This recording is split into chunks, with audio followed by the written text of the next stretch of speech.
Hello, ladies and gentlemen. Welcome to the concession stand here on the KB Radio Network. I am your host, Kevin Reed, and this is the review of season 2 to Prime Video's latest video game adaptation, Fallout, which stars Ella Purnell, Aaron Morton, and Walton Goggins, just to name a few.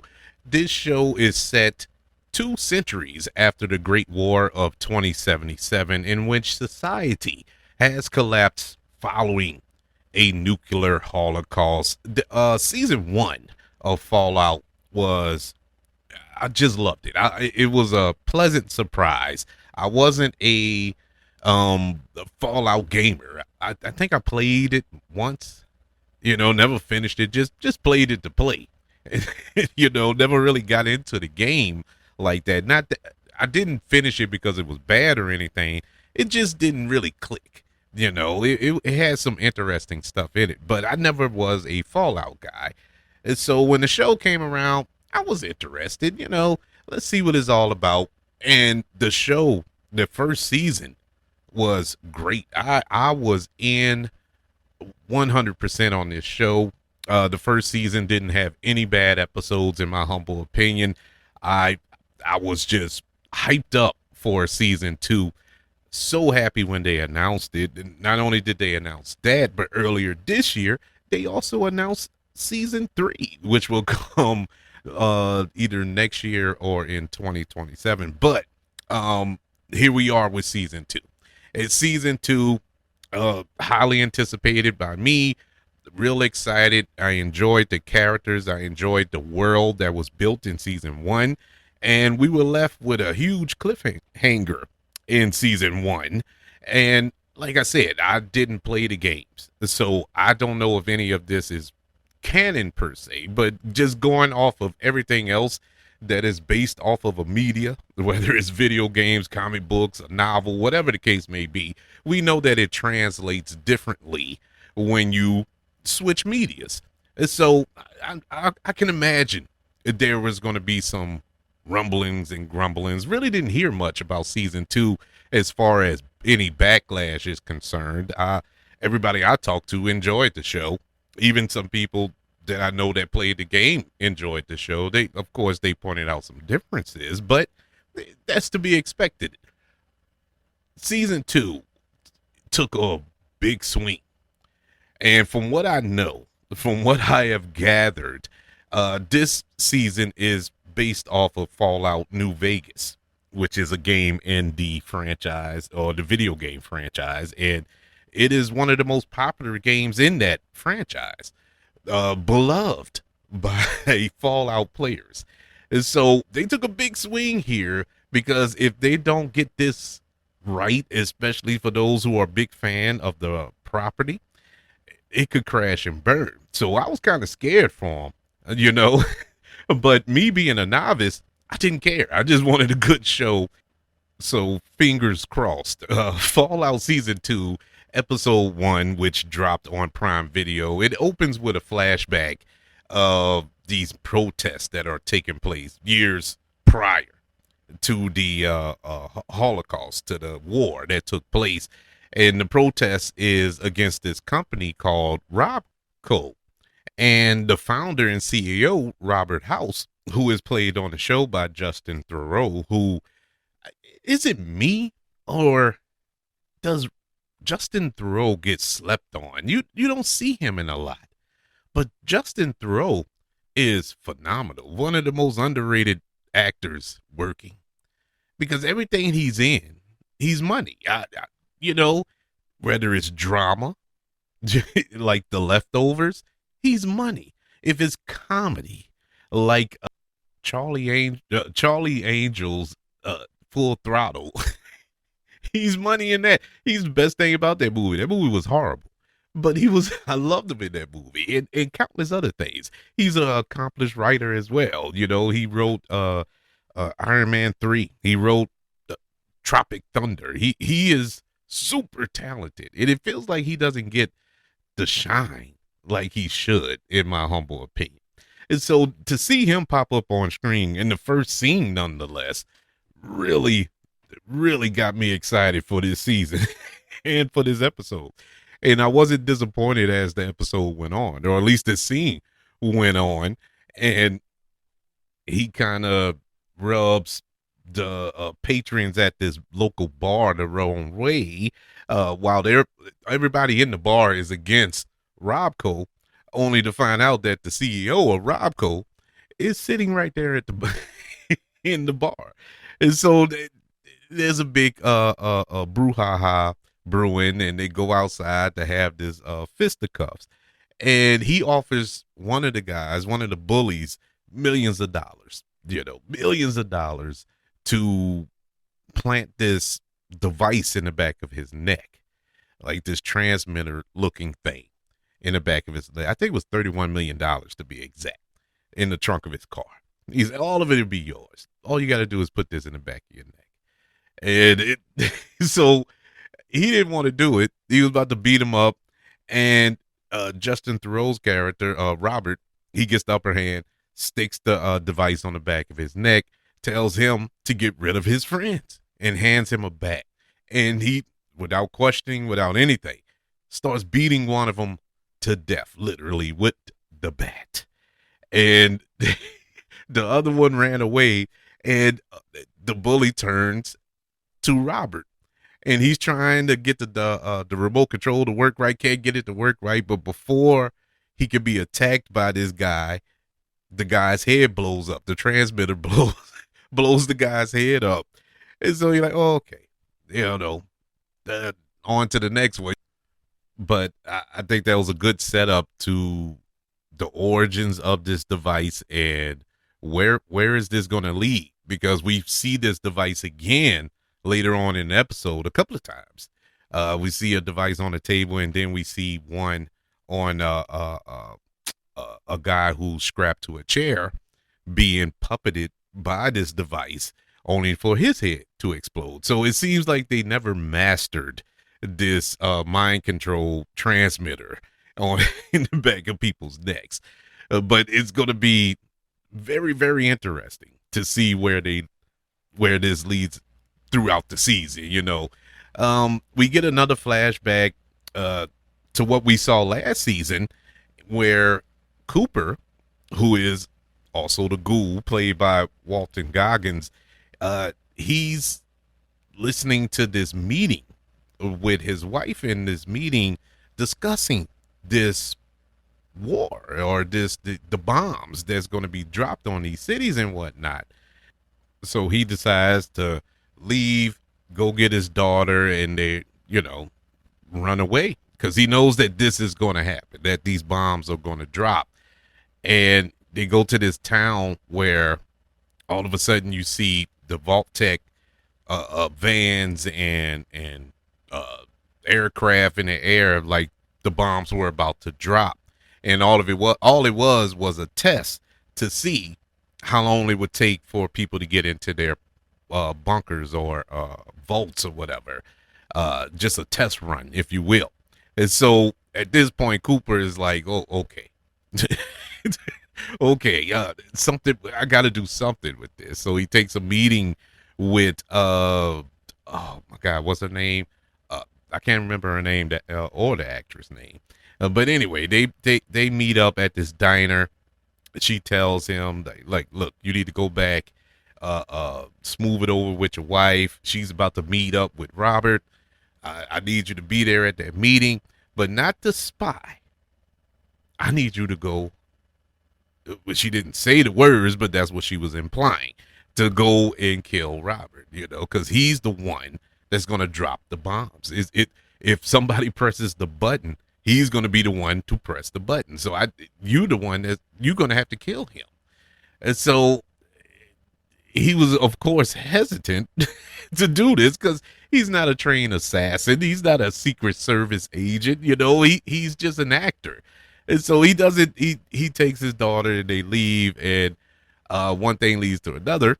Now this could be taken, I'm talking about this flashback like it happened early in the show. This actually could have happened because it was pieced throughout the show or this episode.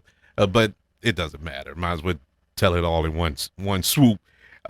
He takes his daughter. They go back home, and they're listening on the news about this meeting and whatnot. And his wife comes home. So that lets you know that, okay, he's gonna go and try to kill Robert. So we got that set up for the rest of this season. Did he actually do it? Well, we know that the bombs were dropped. There's no ifs, ands, or buts about that. We know that happened. It's just a matter of when, how, and who. But good setup to see how Cooper, before he became the Ghoul, is navigating through this world, trying to stop this apocalypse before it happens, which we ultimately know he fails at doing. We get caught up going to our present time now. We're caught up with Chet and Stephanie in their votes, where Chet is pretty much the de facto dad or stepfather to this child that he has no it isn't his child, and everybody keep referring to him as the dad, and he's not feeling that because he's not that child's dad. And he goes to talk to Stephanie, because she's the new overseer now in Vault. I think they're in Vault 32. And she's the overseer there, and she's struggling with that role, of course, because she's an imbecile. But there's a rift between those two, because he's like, look, everybody keep telling me that, I'm this child's father, and I'm not. That this is my only job, is to watch the kid. Can you at least give him a name? And she's like, well, call him Chet Jr. You're like, well, no, I'm not going to do that. That was my dad's name. He was Chet Jr. So there's a rift there. Nice little levity there as well, which this show does a good job of doing, splitting the humor and the seriousness and the action and all that other good stuff up. You get a heavy dose of all, and it's a perfect mix, so, believe it or not. And we also get caught up with Hank, who is in the empty Vault-Tec facility. He's alone in there, basically starving to death. Where we left him off last season, where he went into the vault looking for his father. We know that his father is not there, but he goes in there to get some answers, and there's nobody home. And he's locked in there with this animatronic, like, brain mechanism thing that is pretty much picking with him. And he's trying to find a way out of there. And then we get caught up with our heroes. We get caught up with the Ghoul and Lucy, and they are when we first see them, they're in a kind of picky situation, or a sticky situation, I should say, being caught by this gang who are outside of New Vegas, as they're on the trail of Lucy's father, and the Ghoul is about to get hanged, and Lucy, being Lucy, she tries to negotiate. She tries to negotiate with these hooligans, um, even though she just lays out the whole plan to them. Like, look, can you settle a debate? I feel we should talk it out, and you just point us in the right direction, whatever, and give us some of your supplies and this, that, the third, or his plan where we escape, kill you all, take the play. Because I don't want violence and all this here. All she had to do was supposed to shoot the rope that the Ghoul was about to get hanged, and so the whole time she debating, and the hooligans there, they're like, "Oh, kill her, and eat the dog." And she's like, "Well, okie dokie." Her patented line, shoots the rope, and the Ghoul finishes off that gang in glorious fashion. He wipes them all out. But now I love that scene in this episode. They continue on the trail looking for Lucy's father. They run across this woman who's in this who got this little store set up where she sells flea soup. And so they're like, well, he must have passed her. And so Lucy goes to ask her, but she orders some soup, some flea soup. And so the woman gets up and just shakes her hair, get the fleas out of her hair, dump it in the soup, and give it to Lucy to eat. And so tells her that, oh yeah, he came this way. He took my son. And like, oh, we're sorry. He was like, yeah, it's bad because he owes me money. Talking about the son.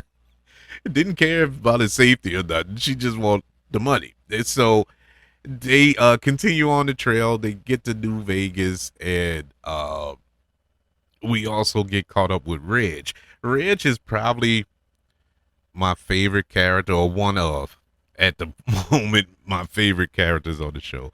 Reg is just trying to find his place, trying to find his purpose, and nobody wants to deal with Reg. And so Reg, he tries to start this new club, of the inbred vaulters. If you, and it was a cool scene when they're having this little share circle with this club, and you have a brother and sister who are pretty much okay with the incest and the inbreeding portion of these vault dwellers.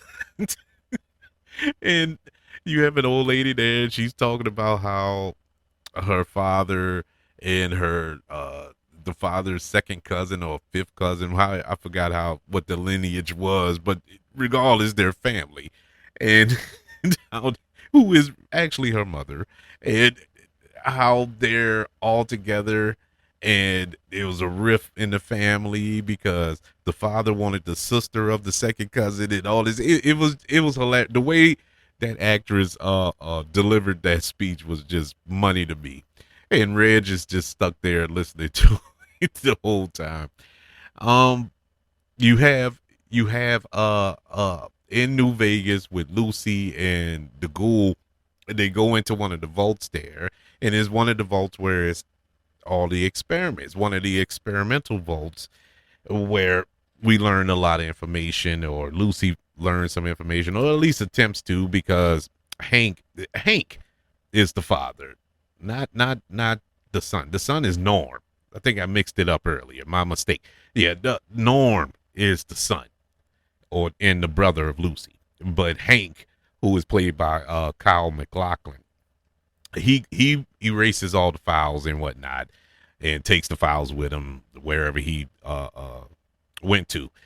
But they do discover some things there. They discovered the transmitter mind control device of some of the experimentations that's going on in that vault. And one of them wakes up. And it's Hank talking through this thing, talking to Lucy to tell her, go home.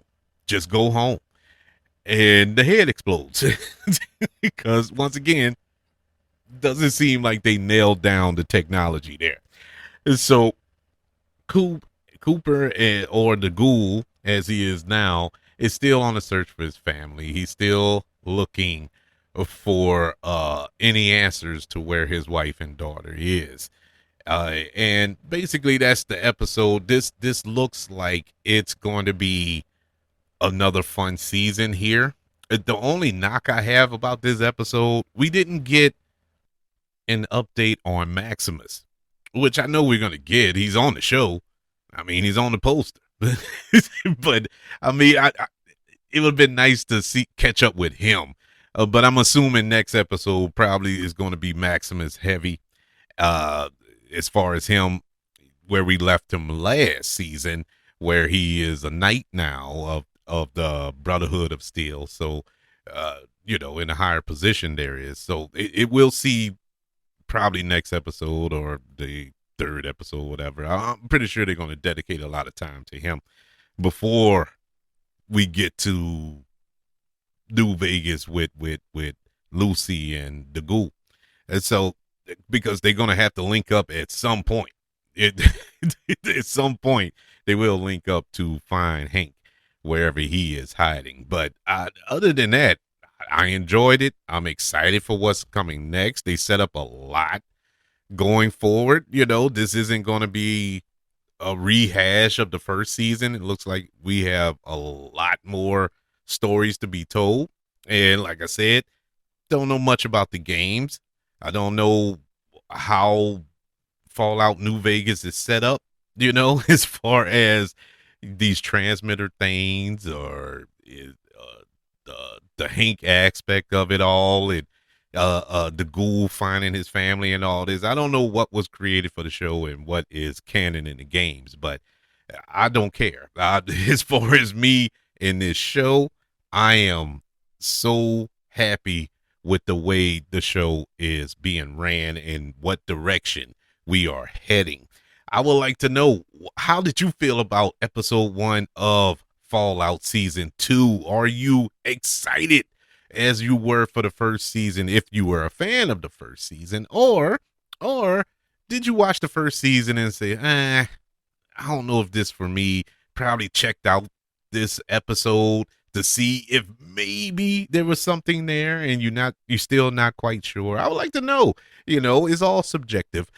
Email the show, kbradiopodcast@gmail.com. You can also search for the show on all social media platforms. Just search for the KB Radio Network. Also, don't forget about YouTube. Subscribe to the KB Radio Network channel and like this video if you don't mind. Don't forget about the 5 stars, the reviews, and sharing this show if you're listening on Apple Podcasts, Spotify, iHeartRadio, wherever you are currently listening to the concession stand here on the KB Radio Network. Everybody, thank you for joining me for this recap of Fallout Season 2, Episode 1, currently streaming on Prime Video. Want you all to know that I love you, continue to love everyone, and until we speak again, you all be blessed.